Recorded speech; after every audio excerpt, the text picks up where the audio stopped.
talk, you change. Some of the ones you speak, they are not to your husband, they are not to your wife. You are addressing the Creator. Yes. You are addressing your life. It's not to your husband, not to your wife, not to the obstacle. You are speaking to your life. That's what Israel always did. They got to the Red Sea. They began. They crossed, they sang. They went in the desert, they began again. Until God was tired. But Moses was interesting. Always, he would turn and say, Lord, how do we cross? Mungu anamwambia tazama mkono wako una nini? Tupa. Anasema Bwana, maji chungu na huku ni jangwa. Sasa so what? Anaambiwa angalia kando yako. Ni nini unaona? Kimuti. Chukua kimuti hiyo tupa kwa maji. Can you imagine kuchukua kimuti atupe kwa maji? Unashindwa, unachukua kimuti kimekaa hapo unatupa kwa maji. Anaambiwa kunywa maji. Kutata. Israeli inakuja ikiimba tena. Children, eh?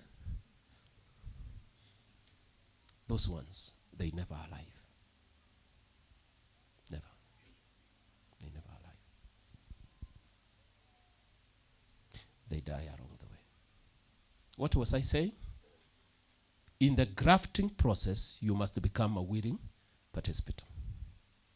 You should not sit like though God will carry. He will help you because he promised something. My spirit will be with you. I will leave my spirit with you. He shall help you. He shall teach you what is mine. I will teach you to demonstrate my power. I will teach you to know how to cross obstacles. Sometimes I will teach you how to flatten and how to create water out of nowhere. I will teach you those things. My spirit is with you. But the Spirit of God do not operate unless you are a willing participant.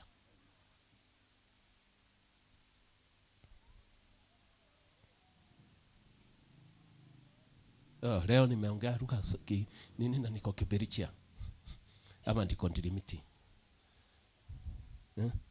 Huku walisoma kabisa. Wanajua kuongea Kiingereza.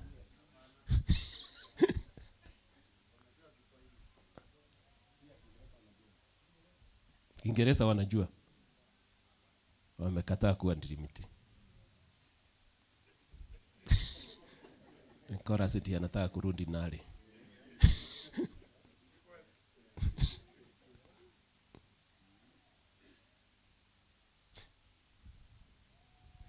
If I cannot create myself to be a willing participant, I will die along the way.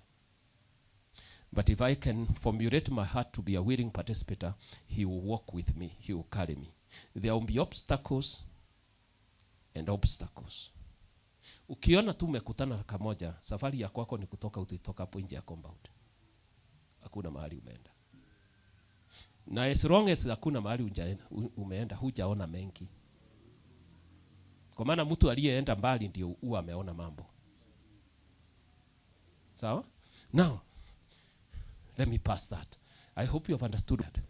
You must be a willing participant. Always. Then along the way, the Spirit of the Lord will teach you how to demonstrate the works of God.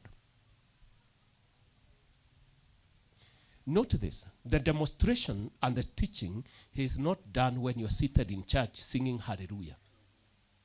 He teaches you when you're on the journey. When you meet obstacles, he teaches you how to use his power to cross.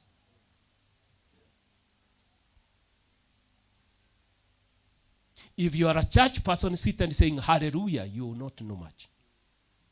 But if you are a person walking on a wrong journey with a decision to go to the end, every obstacle you meet, and you do not start blaming yourself, you don't start mourning, you don't start blaming God, you just say, God, do you know I'm on the way and I have met a road, a block on the way. Always. At that point, that's when the demonstrations of the power begin. That's when he will show you is power. Go and follow the journey of Israel. You will see that.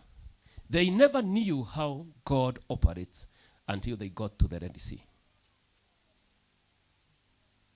When they got to the Red Sea, that's when they saw the power cleaning the sea, that there may be a highway. When they got to the desert and there was no food and there was no supermarket, that is when they realized God can feed you when there is nothing. He hunted buns for them and brought. He baked bread with honey and brought to them. They were just picking packed food. And he is a honorable God. He told them, pick only what you can eat and finish. He does not want you to eat stale food. And some of you do not know that ataki ukule ya jana. Unajua tunapikanga ya siku 3. Unashemusha kidheri ya siku 3. Kama mwalimu pale wa mtu anaitwa nini ameketi pale. Kwa maana anaenda shule githeri ya siku 3. Ili yawe ni kusemusha tu kukaanga. Usifanye hivyo tena.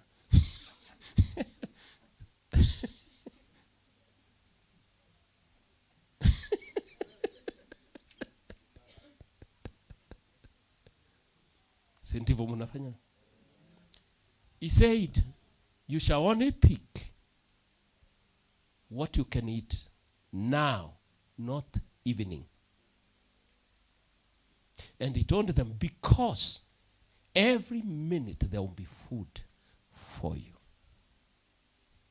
But the young guys who have no ears, they picked with the bags.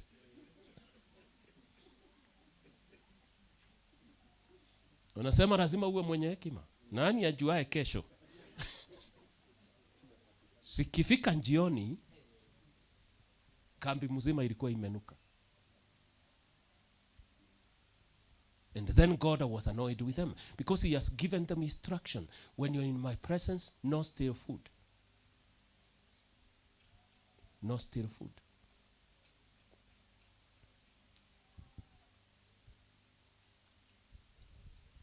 So he would give them. He would slaughter buns for them, bring them to the field, bake bread for them, bring them. And they would eat and say, wow, that's one.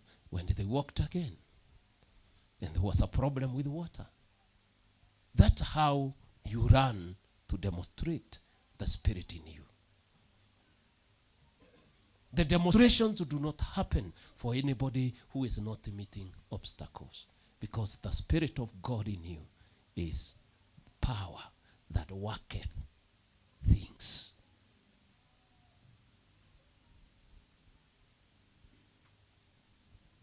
Glory be to God. So if you want to walk with the Spirit of the Lord, you must run to work him, and you must be on a journey that has obstacles. You don't look for obstacles. Obstacles look for you.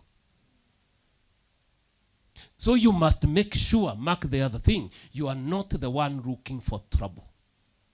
You are not the one creating obstacles for yourself. An obstacle that you created for yourself, God does not handle it. It will hurt you for a long time, because the obstacle you create will stay with you. Make sure you are not the one creating obstacles. It is obstacles that you find on the way you are trying to handle. There are people who are suffering problems they created. Hiyo itakuteza. Hiyo ni kukuteza. Na itakuteza vizuri. Yes, we create problems. So make sure the obstacle finds you, not the one you go creating along the way. The minute it gives you peace, maintain peace. The minute it gives you rest, maintain rest. The minute it gives you, maintain it. The minute it gives you business, run to maintain it. Don't kill it.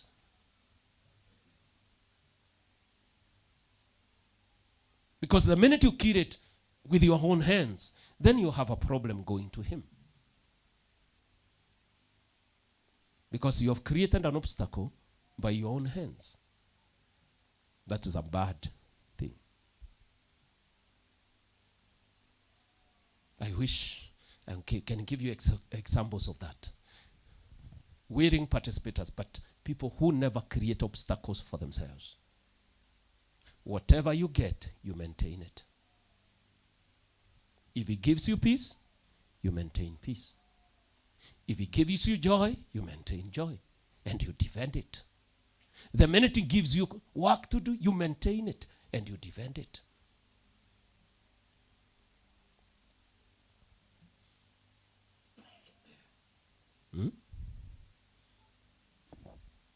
Hallelujah.